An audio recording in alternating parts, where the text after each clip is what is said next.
falar sobre a psicanálise na terceira idade ou a velhice. A velhice é olhada atualmente como uma etapa final de nossa vida, onde cada esforço é considerado como atitude produtiva. Infelizmente, isso retrata a percepção sobre um pobre grupo, limitando toda a potencialidade que os idosos podem ter.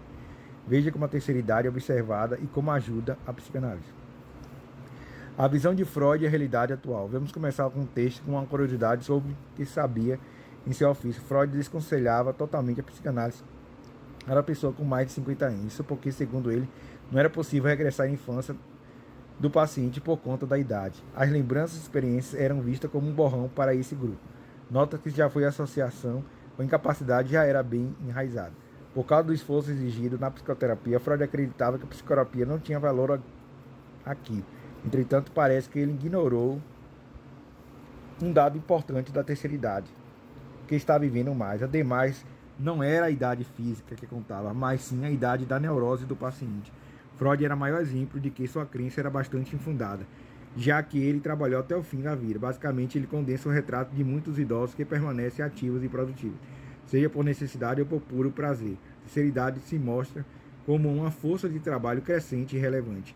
O conselho de manto da velhice. Precisamos ter em mente que a terceira idade não se trata apenas de um estado cronológico. Ela também possui categoria social, sendo vista como ponto de referência para a consulta. Isso depende diretamente da cultura que é limitada dentro de uma região. Quanto mais evoluído um círculo social, mais o idoso passa a ser valorizado. Isso fica visível nos tempos passados, onde o idoso era visto e considerado como um sábio. Sua vida servia como centro de experiência e vivência e condensa um conhecimento amplo de vida.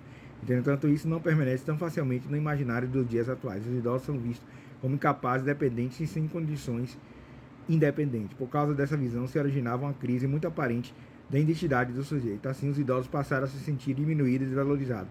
Infelizmente, com razão bastante evidente, a rejeição proposta diariamente pela sociedade. Mesmo assim, a população idosa continua a aumentar sua expectativa de vida. Alguns empecilhos para os membros da terceira idade. Tão repudiada pelas pessoas por conta da situação comum que os idosos vivem, o corpo envelhece e não continua tão flexível e jovial, disposto como se esperar. Por isso, muitos investem em tratamento e intervenções para conta da autoestima nessa época.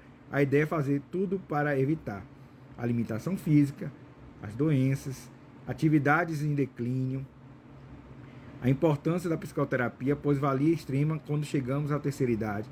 Nessa altura da vida, olhamos para trás e fazemos um balanço de tudo aquilo que realizamos.